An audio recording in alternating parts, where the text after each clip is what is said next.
Hello everyone, आज हम देखेंगे sailing to Byzantium by W.B. Yeats. Before starting the explanation of this poem, I would like to tell the three stages of life, which is childhood, youth and old age. Sailing to Byzantium. इस title का मतलब है कि Byzantium जो कि एक imaginary city है उसकी तरफ जाना. सेलिंग टू मीन्स नाव की मदद से. The speaker decided to travel from Ireland to Byzantium. This poem deals with the contrast between old age and youth.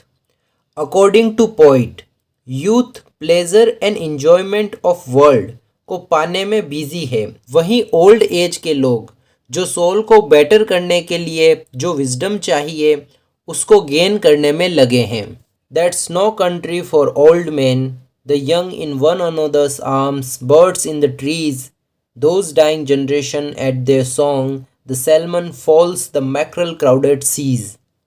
Poet कहता है कि ये जो कंट्री है आयरलैंड, ये यूथ के रहने के लिए बनी है, ओल्ड एज के लोगों के लिए नहीं.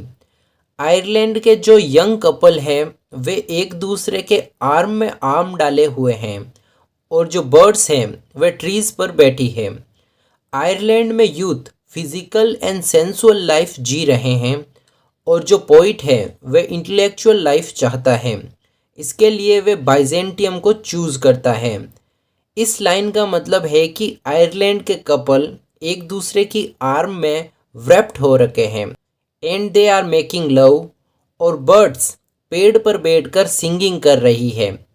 That is symbol of pleasure of love. इस संसार के सभी क्रिएचर एक दिन ओल्ड होंगे, इनका डीके होना फिक्स है. डाइंग जनरेशन में वे सभी क्रिएचर आ जाते हैं जो मोर्टल है. Eight there song means at the time of their song. जो बर्ड्स हैं वे सीजन ऑफ मैटिंग में सिंग करती है. इसी तरह सैल्मन एंड मैकरल ये दो तरह की फ़िश हैं जो कि कुछ टाइम के लिए समुद्री लहरों की मदद से मिलती है, आफ्टर सम टाइम अलग भी हो जाती है. फिश, फ्लैश और foul commend all summer long, what ever is begotten, born and dies, catch in that sensual music all neglect, monuments of unaging intellect. यहाँ पोइट कहता है कि फिश मतलब मछली या फिर वे सभी क्रिएचर जो पानी में रहते हैं. फ्लैश मतलब जो इस अर्थ पर रहते हैं जैसे ह्यूमंस, एनिमल, और फॉल मतलब जो उड़ सकते हैं लाइक बर्ड्स. ये सभी अपने यूथ पीरियड में लव मेकिंग में बिजी हैं और अपनी जनरेशन को बीगोटन मतलब पैदा करते हैं, मीन्स अपनी जनरेशन को आगे बढ़ाते हैं. इनका जन्म होता है फिर डेथ हो जाती है, मतलब लाइफ सर्कल चलता रहता है. पोइट कहता है कि ये सभी इस सेंसुअल म्यूज़िक में फंस गए हैं, ट्रैप हो गए हैं, इसलिए इनका ध्यान इंटेलेक्चुअल प्लेजर की तरफ नहीं जाता. सेंसुअल म्यूज़िक के चार्म में इनको दूसरी चीज़ें बेकार लगती है. According to poet, intellectual achievements ageless है, इमॉर्टल है.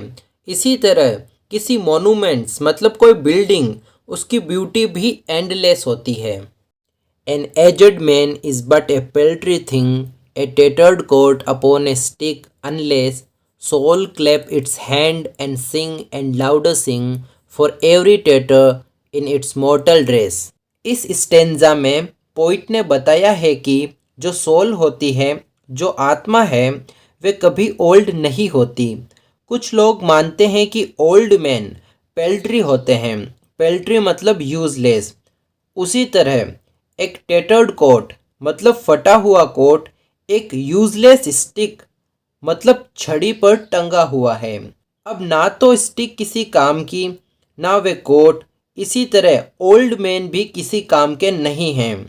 बट आगे की लाइंस में पोइट कहता है कि ओल्ड मैन की सोल कभी ओल्ड नहीं होती. उसकी सोल हमेशा यूथ रहती है. उसकी सोल आज भी खुशी से क्लैप करती है, सिंग करती है, और वह भी लाउडर जोरों से सिंग करती हुई हेमन्स गाती है गॉड के लिए. इस लाइन में पोइट कहता है कि एवरी साइनफुल एक्ट का वही हाल होता है जो टैटर्ड कोट का हुआ। Nor is there singing school but studying monuments of its own magnificence, and therefore I have sailed the seas and come to the holy city of Byzantium। In lines में poet कहता है कि वे Byzantium, जो कि एक Holi and pure city है, वहाँ जा रहा है।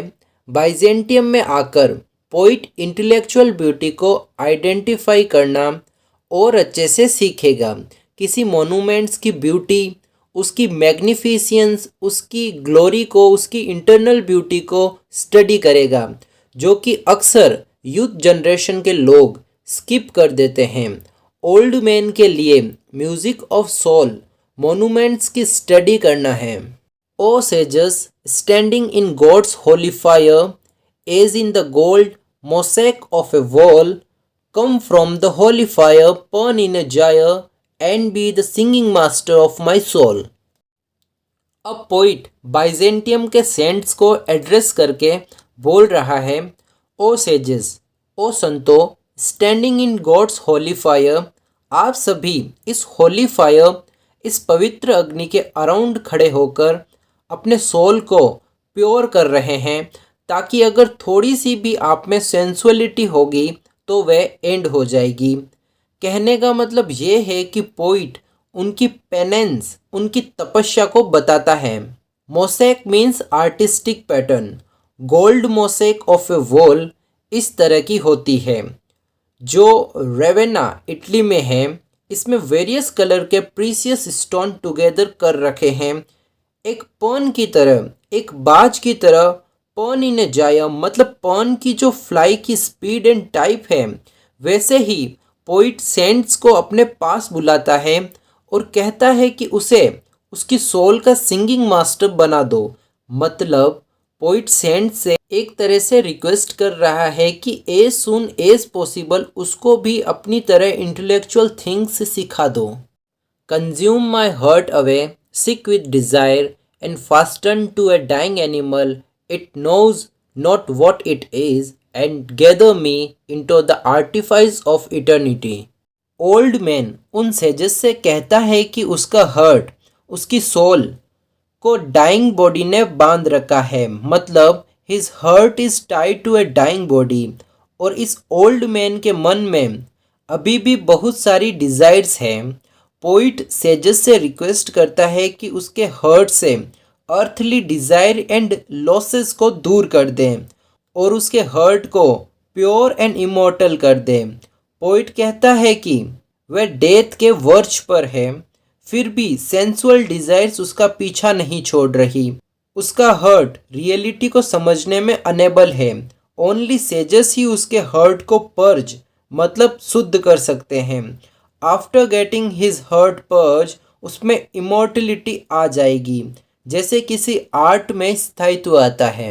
Once out of nature, I shall never take my body leave from any natural thing, but such a forum as Grecian goldsmith make of hammered gold and gold enameling। Last stanza में poet कहता है कि उसकी death के बाद वह ये नहीं चाहेगा कि उसका रीबर्थ एक ह्यूमन लाइफ में हो।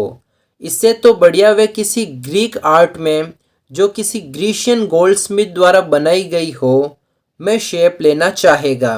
To keep a drowsy emperor awake और set upon a golden bough to sing to lords and ladies of Byzantium of what is past और पासिंग और टू कम। आगे पोइट कहता है कि अगर वे रीबर्थ में ग्रेसियन अर्न या कोई इनेमलिंग आर्ट होता, तो कोई ड्राउसी एम्पेरर, कोई सुस्त या थका हुआ किंग इस ग्रेशियन अर्न एंड इनेमलिंग की ब्यूटी को निखारता, आर्ट की ब्यूटी उसको जगाए रखती। या फिर पोइट एक सोने की चिड़िया बनना चाहता है जो गोल्डन बो, गोल्डन शाखाओं पर बैठकर स्पिरिचुअल सॉन्ग सिंग करती, ना कि आयरलैंड की बर्ड्स की तरह मेटिंग सॉन्ग्स। और गोल्डन बर्ड्स बाइजेंटियम के लॉर्ड्स एंड लेडीज को पास्ट, प्रेजेंट एंड फ्यूचर में भी बाइजेंटियम की खूबियाँ अपने सॉन्ग्स द्वारा बताती।